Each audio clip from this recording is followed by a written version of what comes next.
vse pozdravljam v našem klasičnem večeru oziroma poznem popodnevu. Prva nedelja je to, v bistvu zdaj je to četrtič, čeprav v bistvu bi lahko rekli že petič, ker prvič smo knjižnico odpirali, in smo takrat tu slovesno se že družili v tem našem res lepem prostoru, ki so nam ga omogočila stoletja. Se pravi, nad nami je lep renesančni lesen strop z temi krasnimi konzolami kamnitimi.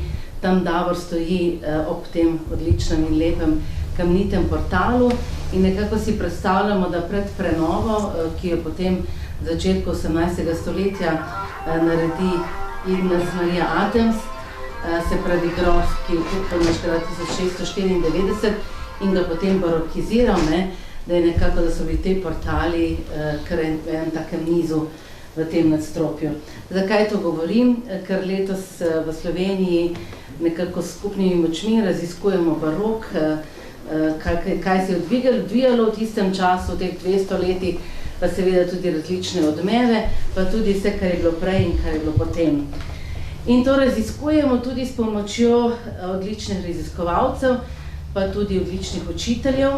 Zato sem zelo vesela, da ravno na dan, svetovni dan učiteljev, smo danes v knjižnici, imamo tukaj dva učitelja, dva profesorja. Mislim, da se bo še več. Je še kakšen več, ampak mislim v prvi vrsti, Tudi jaz v bistvu predavam na fakulteti, tako da se štejemo, nas je kar nekaj, se pravi, ki skušamo iz tega znanja, ki smo ga pridobili na različne načine, narediti nekaj več, oziroma nekateri imate to kot za stalno poslanstvo, drugi občasno, ampak res hvala vsem za ta prizadevanja, da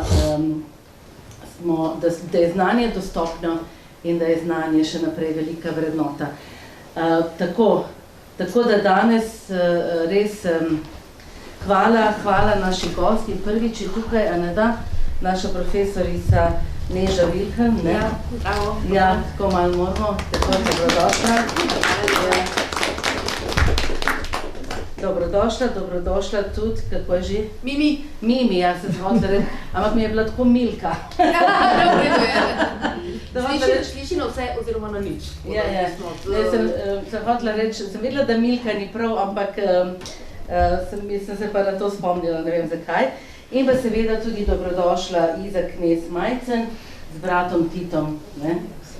Kako sta? Da že bila kdaj v Brežicah? Ja. Res, večkrat, kaj pa sta počela v Brežicah? Jaz to v Budiški dvorani sem špila. Wow, kdaj? Lani? Glasbeno šolo? Kam hodiš, katero glasbeno šolo? Ja, naši Sevničani, seveda. Potem pa ja, vse so znani, ja. Potem pa sploh, ne. In je bilo v redu? Super si igral, ker vsak koncert je krasen. Zdaj pa tukaj pa še nisi, ne? Ne, tako. Bo danes prvič. Dobro, dobrodošla tudi vidva, se opravičujem za to zasliševanje na začetku, ampak vseeno, da tudi to slišimo. Zdaj pa Robert klepetaš, ne, so šoli ne sme. Tak je. Tak je, ne, klepetal, ja. Pa ti predajam to našo lepo knjižnico in se ti zahvaljujem, da si vse to pripravil in da v bistvu jaz nič ne vem in komaj čakam, da vse izvem. Hvala. No pa zdaj pa imamo že kar nekaj že izkušnji, tako da stvari kar lepo brezhibno tečejo. Torej, moje ime je Robert Šupe, poučujem na gimnaziji Novo mesto. Sem pa domačin, Brežičan, igral sem se v tem gradu, vse luknje sem preiskal. Sem bil še nikoli v tej knjižnici. V tej knjižnici sem bil šele prvič pred 7-8 leti in ni bila tako prijetna kot je danes, ampak projekt je stekel, volja je bila dobra in zdaj smo tukaj, kjer smo, upam, da smo dosegli tisto, kar smo si najbolj želeli. Tako da lepo vas vse pozdravljam, lepo, da ste prišli. Torej, tukaj so naši dijaki, tukaj moja sodelavka. Danes bi program nekako takole potekal. Torej, predlagam, da najprej zažemo z malo glasbe, na to bi kolegica Neža predstavila družino Dolničar, predlagam, da na to vključimo en Dunajski valček, ker smo tam zapisali, da bodo Dunajski valčki povezovali program. Potem bi se jaz oglasil z enim prispevkom, na to bi bil spet en Dunajski valček in končno bi zaključil še svoj drugi del prispevka, ki je pa vezan na novejšo zgodovino, sicer iz prejšnjega stoletja, ampak vidi boste, gre za en dogodek, ki je že davno padel v pozabo. Tudi, ko je bil aktualen, ga mnogi zgodovinarji niso poznali, pa domnevam, da bo to mogoče za nas eno zanimivo presenečenje. No, predlagam, da pol prepustimo kar našima glasbenikoma prosim, da se pripravite. Thank you.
sodelovno kolegico Nežo, da nam predstavi svoj prispevek. Jaz sem se, Robi mi je ponudil, da si lahko sama izberem temo svojega prispevka v današnjem dnevu. In sem vesela, da sem si lahko izbrala družino Dolničar. Morda lahko pač stopim en korak nazaj in povem, da sem jaz profesorca latinščine in stare grščine. V glavnem, večinoma svojega časa pač namenjam prevajanju. In z družino Dolničar sem se srečala, ko so me iz Zoja povabili, da prevedem javno ljubljansko knjižnico, pač delo, ki opisuje pač knjige in avtorje v javni ljubljanski knjižnici. Družina Dolničar je pa rekla, imenitna ljubljanska družina iz 17. in 18. stoletja, to se pravi, smo v tem času, ki ga je gospa direktor omenjala večkrat. Ravno družina Dolničar je zaslužna za to, da se je poznavanje italijanskega baroka in pa seveda tudi zanimanje za antično emono nekako da je prišlo do Ljubljane in tudi kasneje do Slovenije, da se je pač razširilo povsod. Družina Dolničar je, v bistvu jo zaznamujejo predvsem trije, seveda moški, kako pa ženske takrat nismo imeli take sreče, da bi pač bile lahko, se izobraževali, oziroma če že, pa se vsaj tega nismo smeli javno, nekako nismo imeli te priložnosti. In sicer je bil prvi, je bil leta 1626 rojeni kasnejši ljubljanski mestni sodnik, Janez Krstnik Dolničar. Izhajal je iz tako imenovanega šentjanškega predmestja Ljubljane, to je današnja Trubarjeva cesta. Da si boste majčko predstavljali, tam so bili v glavnem obrtniki, obrtniška četrt bomo rekli, njegov oče je bil usnjar in imel tam svojo delavnico. Janez Krstnik se je šolal na jezuitskem kolegiju. Po očetovi smrti je pa potoval na Dunaj. Na Dunaju je potem, on se je dodatno izobraževal. Ko se je pa vrnil v Ljubljano, seveda pač Ljubljana zato, ker sem jaz pač rojena in vzgojena v Ljubljani, kot se tudi sliši po mojem naglasu verjetno. Tako da tam se je poročil z hčerko ljubljanskega župana Ludvika Schönlebna, Marijo Ano. Imela sta pa 6 otrok. In sicer med njimi je bil tudi Janez Gregor, avtor že prej omenjene knjige. In kasneje je,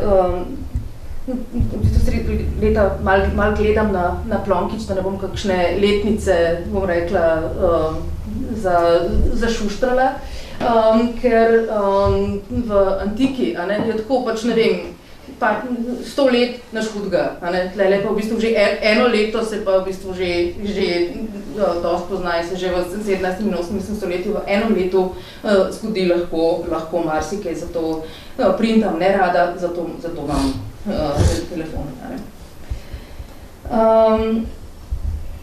Tako da leta 1660 je cesar Leopold I sporočil pač tem deželnim stanovom, da bo osebno sprejel pač njihov poklon. Cesarjev prihod si lahko predstavljamo, je bil za plemstvo in za neko tako malo mesto, kot je še vedno Ljubljana in kot je bila Ljubljana takrat, je bil kar precej, velik dogodek.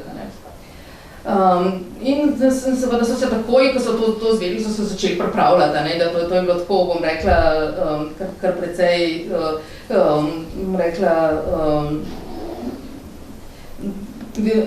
velika zadeva. Procesar je na svoji poti iz Celovca se ustavil v Tržiču, v Kranju, in pred prihodom v Ljubljano je pa mesto potrdil mestne pravice. To je bilo pač kar nekaj pomembne.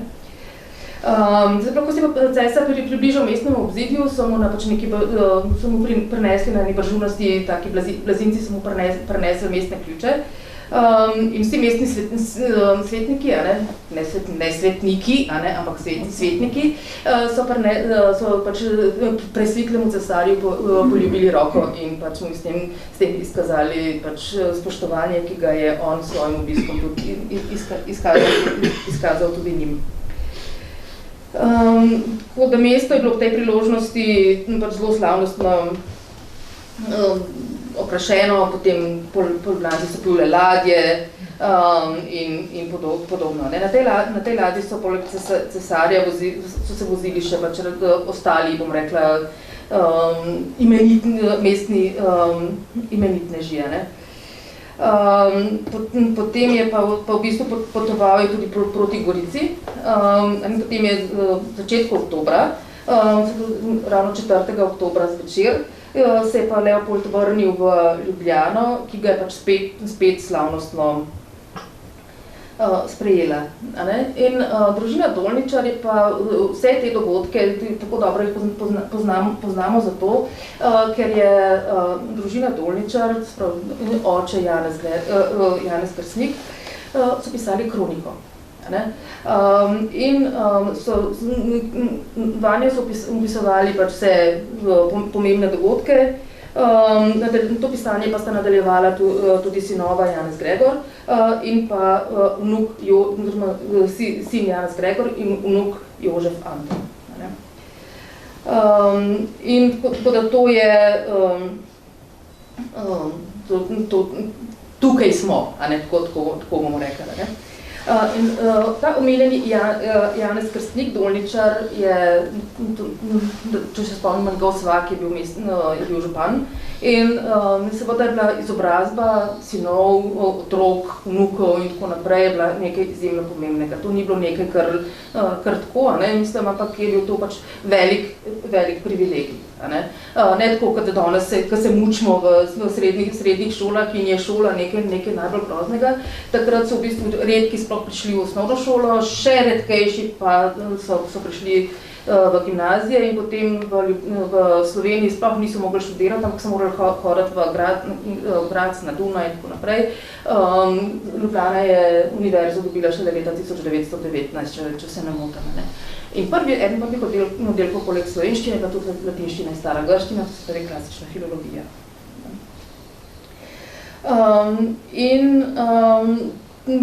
Tako da to je v bistvu leta 1688, pa je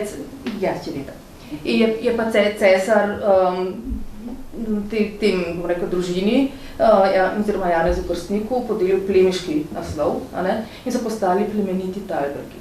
Tako da potem, kar se tiče teh imen njihovih, če boste kaj brskali po raznih rokopisih, kar je meni osebno krasno početje, gledati, bom rekla, te rokopise, iskati rokopise. Zato me je navdušil moj profesor Primož Simoniti, izjemni klasični filolog, ki je tudi poučeval daljnega leta 2003 na Novomeški gimnaziji. In je drugače pa genialen prevajalec, Karmino Gorano je prevedel in skratka res genij. In on je v bistvu razlagal, kako je kakšne te rokopise najdel, kaj vse pisali, da tudi so pač imeli te razne pripise, obpise in take stvari in to je res s takim žarom je to razlagal, da sem bili vsi tako, mi bi tudi, a lahko, ampak nismo imeli vsi te sreče. Če gremo naprej k družini Dolničar, in prav zaradi tega v bistvu po posredovanju profesorja Simonitija sem jaz dobila pač ta prevod, pri katerem je on tudi v bistvu zelo veliko pomagal. Pravnik Janez Gregor in pa duhovnik Janez Anton sta začela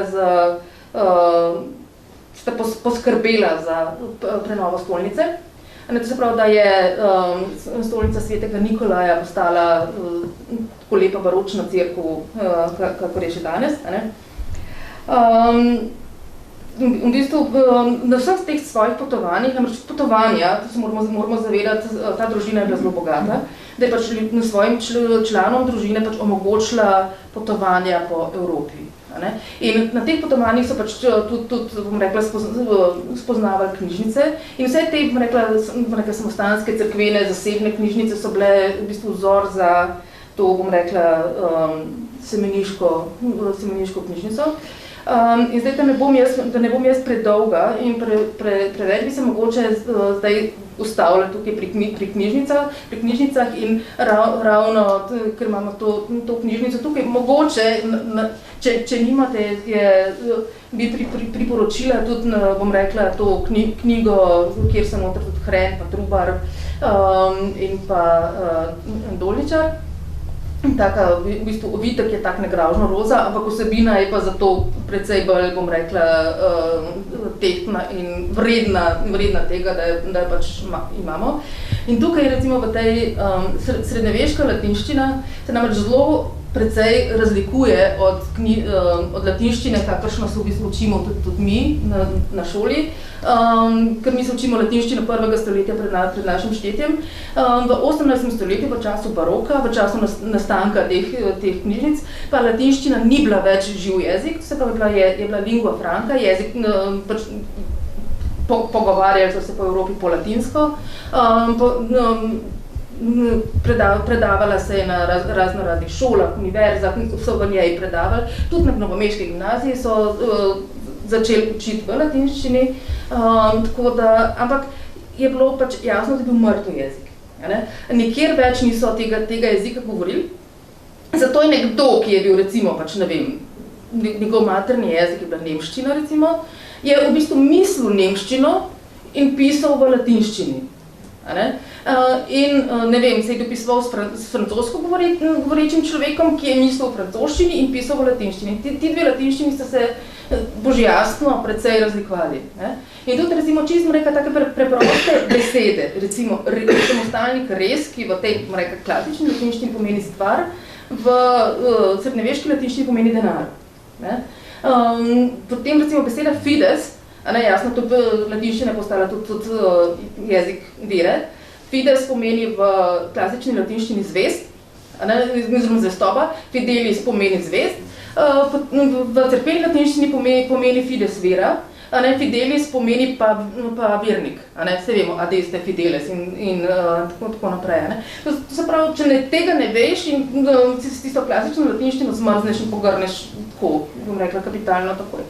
In jaz sem imela seveda v bistvu, poleg tega še ena stvar pri tej srednjeveški latinščini, ljudje, ki jih pač takrat priimki še niso bili tako, bom rekla, pač razviti, in potem sem imela tako, recimo, ne vem, Janez, kjer Janez? Janez iz, ne vem, Brežic, ne? Janez Brežiški, recimo bi rekla, ali pa karkoli, in pač oni takrat so vedeli, za koga gre, mi danes nam to nič ne pomeni, in v tistem tekstu je bil omenjen, zdaj sem pozabila njegovo osebno ime, ampak interamnensis. To je bil pač nek očitno priimek, vzdevek in tako naprej. In jaz za Boga milega nisem vedela, kaj zdaj ta interamnensis. In pač sem seveda besedo razdelila na intermed, amnium, reka. Pač kar tako, spet nisem pa naredila še tistega pol koraka naprej. Jaz naštudiram, kaj tam, neki medrečni, ne vem, Francel, tam neki, in pol enkrat ob 2 zjutraj, medvode, nisem aleluja, tako da, to se pol tak, in seveda pač par stvari se mi ni tako sestavljalo, in potem pač se sramočeno zrem v svoj popek, se posujem s pepelom in pokličem profesorja Simonitija, da jaz bi pa mečken rabila pomoč, gospod profesor, ker ne znam, ker nisem najdla, No, pridite, on je bil tako tak velik in tako imel tak orlovski nos, tako rahlo pristajališče za muhe na glavi in pravi tako, da nekaj takoj pridem, jaz sem nekrat stanovala na Prulah in on v Murglah No, pridite, bis dat, kvici to data, ne, to dvakrat da, kdor hitro da, ne, nje seveda takoj zakurbla metlo in pičim tja, ne. In potem za ene tri stvari mi on sem tako, pa ni vedno očala takole, ne. No, kolegica, kako pa tega niste našli? Šri, kaj? Se z mano pogovarjate? Ne. In enega pa tudi, kakaj jaz nisem znala, pa tudi on, moram pa jaz malo pogledati, pa malo razmisliti, profesor, no, kako da, ne, in pa seveda sem šla lahko na kavo in on vmes razmislil in ga našel, no. Tako da zdaj imamo to v bistvu semeniško knjižnico in tudi to delo o stolnici imamo tudi v slovenskem prevodu. Tako da to je v bistvu kar pomembno delo, s prevodom tega dela o stolnici jaz nažalost nimam nič, ampak sem pa zelo ponosna na ta prevod o javni ljubljanski knjižnici in s tem bi za danes nehala, da ne bom predolga. Za drugič pa z veseljem nadaljujem čim drugim, če me boste seveda morali. Tako da, hvala lepa, Mimi Zavar je bil pa zelo priden.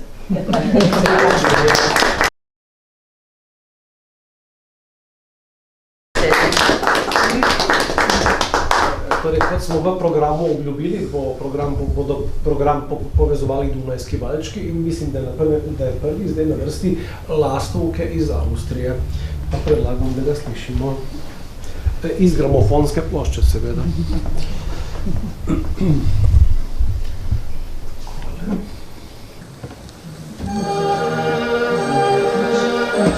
V tretje gre parado, ja.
No, zdaj pa nadaljujemo z našim programom. Mislim, da se pa zdaj jasno vrsti.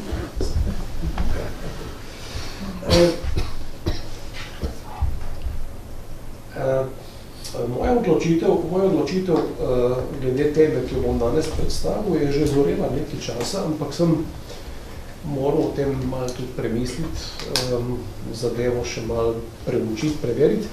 Gre za en dogodek iz prejšnjega stoletja, ki je zelo padel že v pozabo, mislim, da tudi med zgodovinarji redko kdo o njem ve.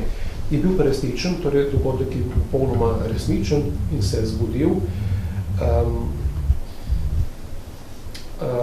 To je bil čas, pravzaprav natančno bilo leto 1939 in to je bil 13. maj. Vi veste, da se druga svetovna vojna začela septembra, torej z napadom na Poljsko. No, medtem ko pa mesec maj še ni bil obremenjen s to vojno morijo, ampak se pa v zraku čutilo, da nekaj ni že dolgo v Evropi v redu.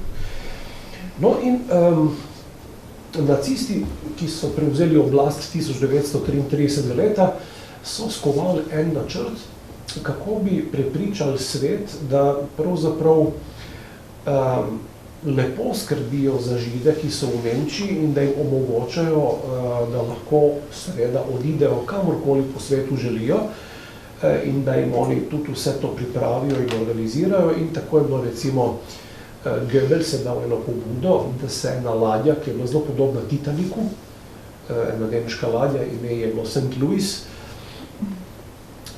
lahko je pa na krov sprejela 964 potnikov in tako je bilo vseh 964 potnikov je bilo Židov.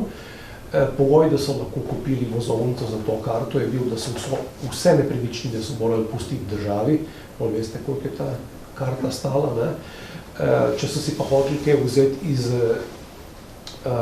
mi bi danes rekli, transakcijskega računa, torej od privarčevanih sredstev, so pa lahko vzeli samo 4%, torej to je bilo zelo, zelo malo. Torej, ves denar je šel za to vstopnico in 13. maja so prišli na pomol v Hamburgu ter se ukrcali v to ladjo, zunaj je igrala godba, vse je delovalo na videz veselo, videlo se je, da so ljudje zelo prestrašeni, slabe volje, niso bili prav niti navdušeni.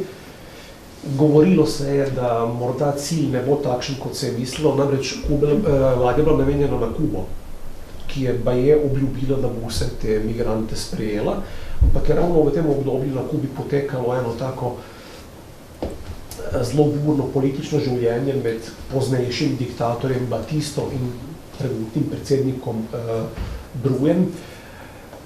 No, kakorkoli že, ko je zapiskala tista radijska sirena in ko so odigrali državno himno, so se ljudje na ladji res spraševali, ali se mi res premikamo, ali mi res odhajamo. Wow, ne, dober je, boljš to kot pač nič. No in pot se je začela, večina ljudi je bila v sobah, to je 964 ljudi, ne, v salonu ni bilo tudi prostora, večinoma so bili bolni, ležali so na posteljah, prejemali so zdravila, nekateri so umrli in se kar pač na morju opravil ta obred, ne, pokopa, tako kot mornarje v vrečo zavijejo in vržejo v morje. Tisti, ki so pa še bili pri močeh, so se pa zadrževali v salonu in tam je nenehno igral kot na Titaniku en tak orkester. In jedli so izbrano hrano, pili izbrana vina, kaviar je bil, torej vse, kar si si lahko poželel. No in 13. maja je ladja odplula, konec maja je prišla nekje pred Havano, torej pred pristanišče, in ko je ladja pristala, so se začele dogajati peripetije politične, ki so se pa tako končale, da samo nekaterim, ki so tam še masno podplačali, 3-4 mogoče od 964, se je uspelo izkrcati, vsem ostalim so pa rekli, torej kapitanu, vi kar obrnite ladjo in pejte, odkotr ste prišli.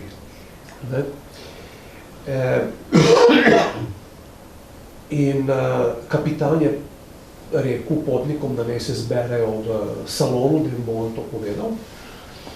In ko jim je pač povedal, da jih ne želijo sprejeti, so bili nekateri popolnoma šokirani, nekateri so zaihteli, zajokali, nekatere je obdala slabost, šok. In ladja se je obrnila, ampak medtem, ko je rekel kapitan, ki ni bil nacist, ki je bil zelo tak human človek, se je pa oglasil prvi pribočnik, ta ladijski, in je rekel, veste kaj, imam pa jaz eno dobro novico, je rekel, tukaj vas nihče noče, ampak Nemčija vas bo pa rada sprejela.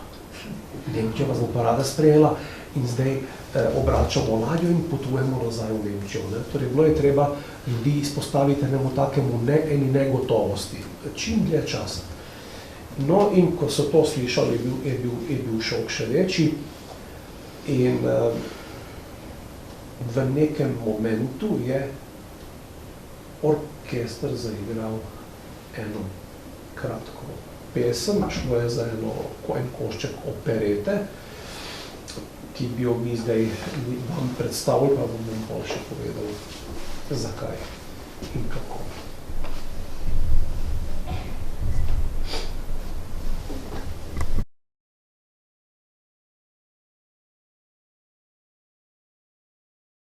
Izjavo se je Nemčija razpala.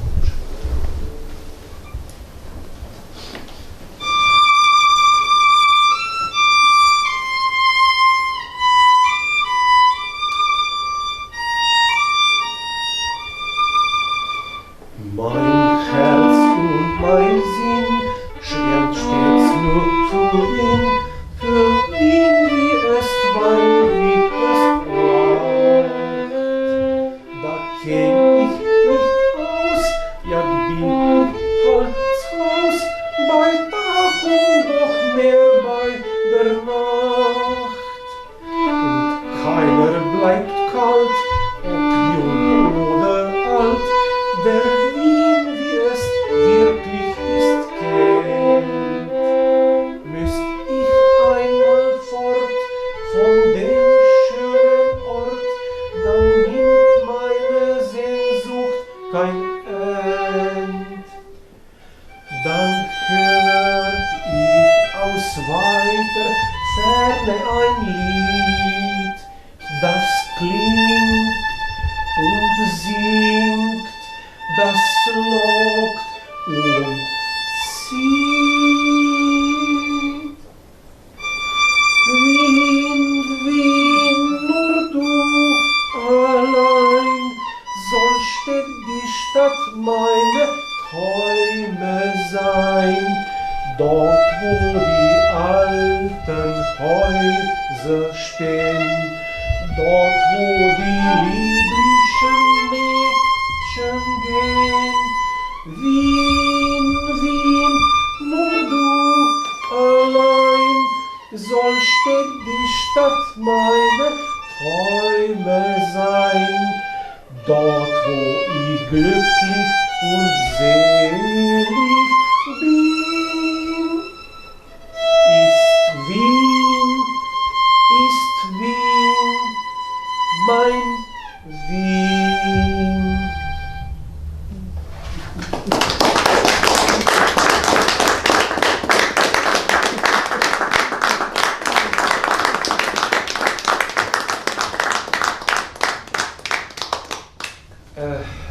Ko je ta pesem bila, ko je ta kratki košček operete bil končan, so ljudje začeli jokati, ihteti in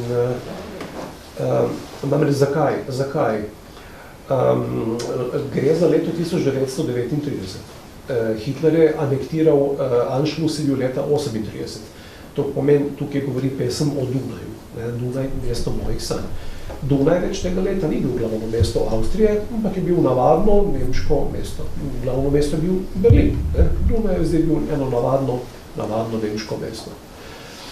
No in ko je bilo pesmi konec, se je zavladala mrtva tišina v salonu in pobočnik tega kapitana, ta pobočnik je bil tak goreč nacist, jih je opazoval iz vrha enega stopnišča, je rekel, hecno, ti, Židje, pogrešajo Nemčijo.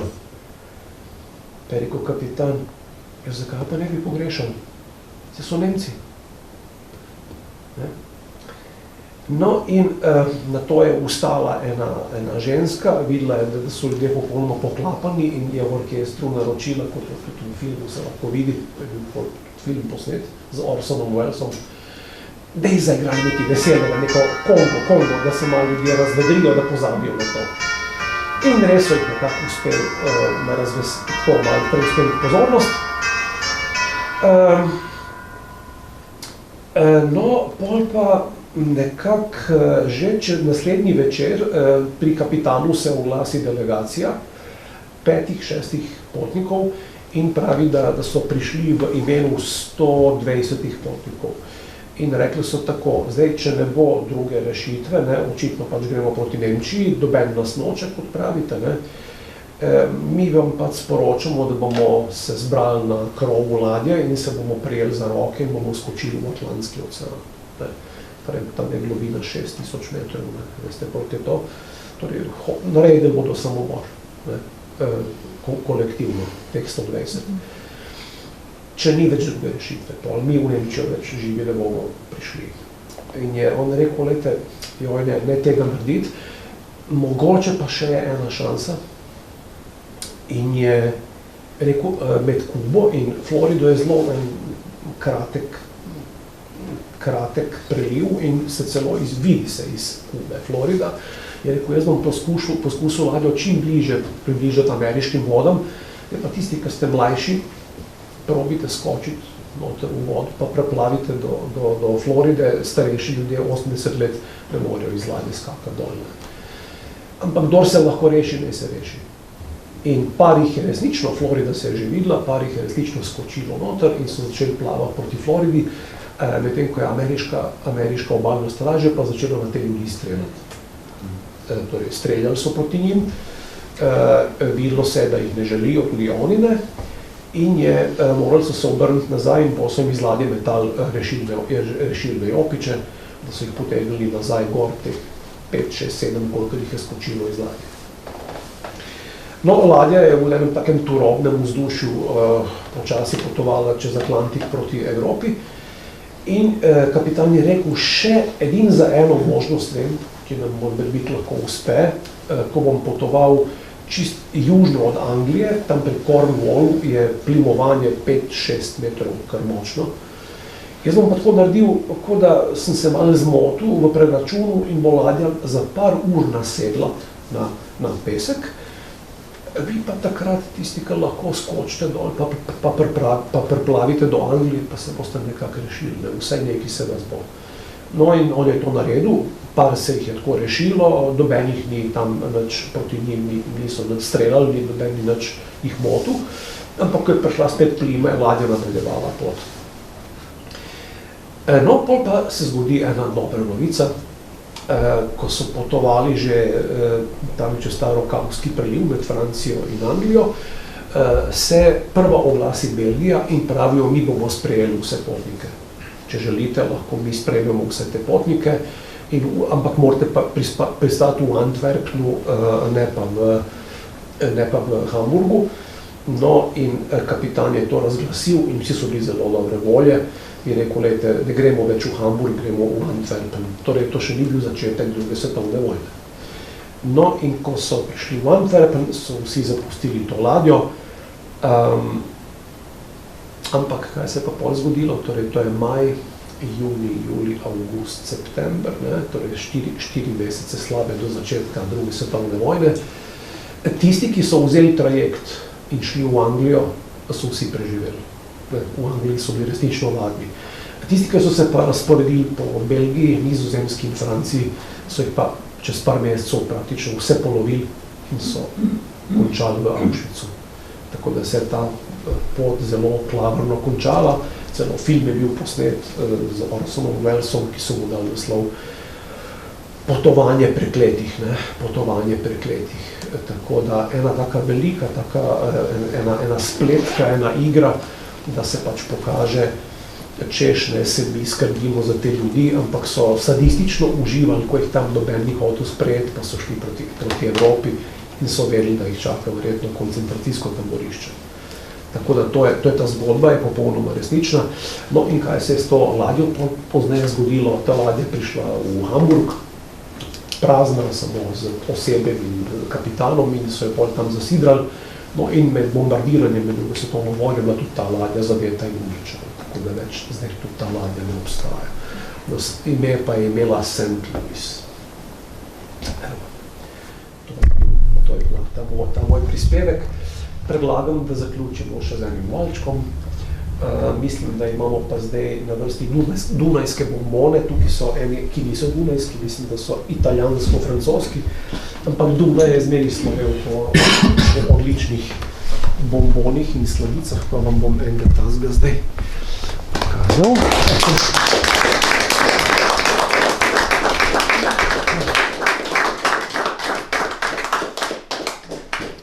Poglejmo, dunajski bomboni.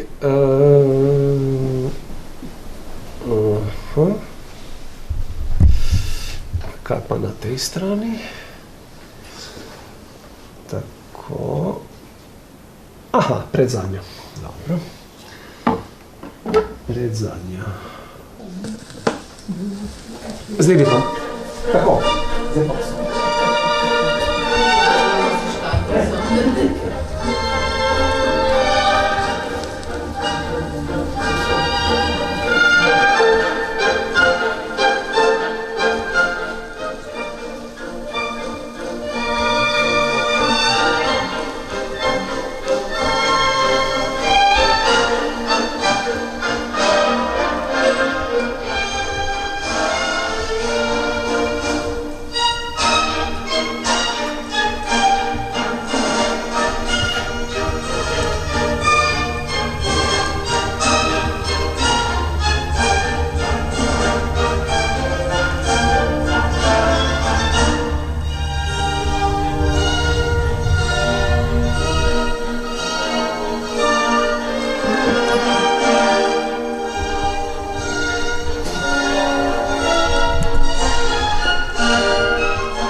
Takole, če se ne motim, je ta gramofonska plošča iz 1970. Občutek imam, da je zelo dobro ohranjeno, ni bilo veliko okanja. Sem jo pa res pred uporabljal dobro zdrgnil za nometko, ker je bila itak v plastiki noter zapakirana. Nekak 5 do 6 morda je čas za eno sklepno besedo. Ne? Resnično hvala, ker ste se tako prijazno udeležili našega dogodka. Najlepša hvala naši direktorici, gospe Alenki, ker nam omogoča, da se lahko zbiramo in večkrat na leto v tej knjižnici in podpira takšne dogodke iz dna srca, kot vem. Hvala naši dijakinji in bratu za čudovite glasbene prispevke, kolegici Neži za presenetljiva dejstva okoli družine Domiča, tudi jaz sem se veliko naučil, nisem čisto se vedel. Tako vidim med nami še nekatere dijake iz naše šole, ki jih prav tako pozdravljam, profesorje iz Brežiške gimnazije in tako naprej. Takole, nekateri vprašate ponavadi, kaj pa tole? To so pa vrtnice iz Nizozemske. Vsako leto jih naročimo, ker so nam nekako najbolj všeč in se nam zdi, da lepo paše v en tak rustikal, tak starinski prostor. Imenujejo se Apricot Avalanche in jih imajo samo na Nizozemskem. Nizozemci so zelo resni glede gojenja vrtnic. Recimo tudi lansko leto smo jih naročili, ampak so nam sporočili še pravočasno, da niso šle skozi, torej niso opravile izpita pred komisijo za vrhunsko kvaliteto in da nam jih ne bodo poslali, ampak ne si izberemo nekaj, ali pa da nam bodo nekaj podobnega poslali. Ne? Torej samo vrhunsko je lahko dovolj dobro, no tako da zdaj so pa rekli, da je pa spet vse v redu in so te vrtnice tukile. Seveda jih ne bomo pustili tukaj, da samevajo, predlagam, da jih odnesemo tam, kjer se bomo zdaj družili. Prosim, da se vam nikamor ne boli in absolutno vsak naj si vzame, kolikor želi za domov, da vas bo spominjala na današnji dogodek. Posebej še vas pevski prispevek.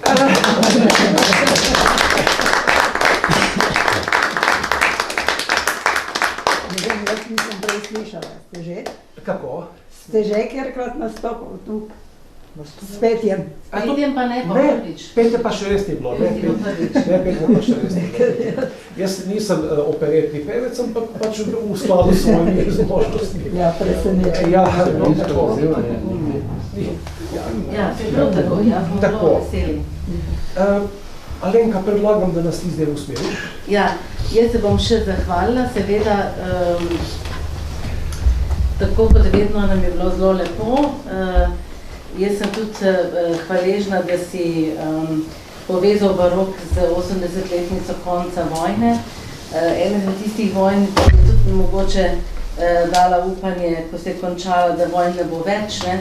Ampak so še kar in smo še vedno nemočni, ampak naša moč je v tem, pa da vseeno se spomnimo trpljenja drugih in da vseeno nekako živimo tako, da podpiramo nenasilje, mir, razumevanje, sodelovanje in vse te lepe stvari, pa včasih uspe, včasih pa ne. In seveda to tudi želimo vsem našim mlajšim, starejšim, čisto vsem generacijam, to je nepomembno, ne? Koliko je kdo star, za vse želimo mir in lepo življenje in ne nasilja in kaj še ne. Krasnih popoldnevov, kot je današnji, in seveda veliko uživanja tudi pri takšnih podvigih, kot je glasba. Ja, boš letos tudi, da imamo januare, bomo jaz pred koncert. Ne vemo še, ne? Ni od naj odvisno. Ampak za danes pa najlepša hvala.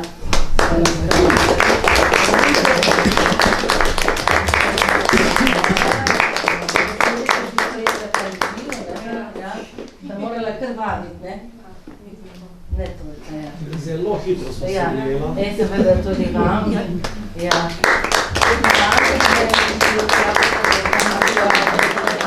Moram pa še to povedati, da danes je en mesec od njene prometne nesreče, povozil je avto in 4-kilogramski mali Zaver je premagal tono težek avto, bilo je na prehodu za pešce in bila je na vrvici.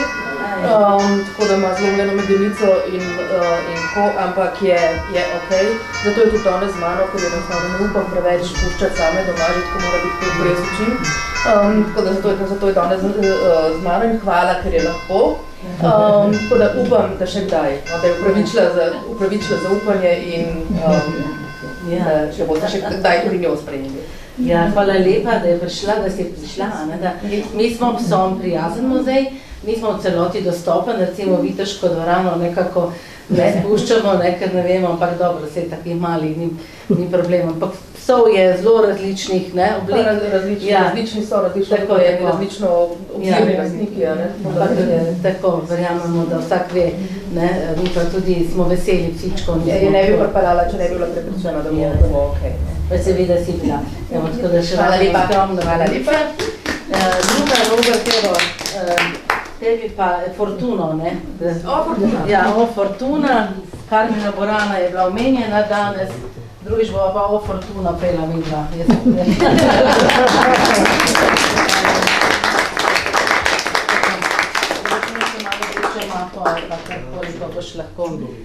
Tako, ja. Kar se nas tiče, seveda pa imamo sedaj tudi še na sporedu druženje in sicer bomo malo pokombinirali arkade in našo jedilnico. Boste videli, kje imamo tudi mi majhno kuhnico in jedilnico, pa potem lahko po moje malo tudi pridete še v knjižnico s kakšnim kozarčkom, Robert to dovoli. Lahko tudi do šah še zaigra. Ja, tako. In pa seveda pridete po te zlate bombončke, ki so tudi stalnica naših večerov oziroma popoldnevov.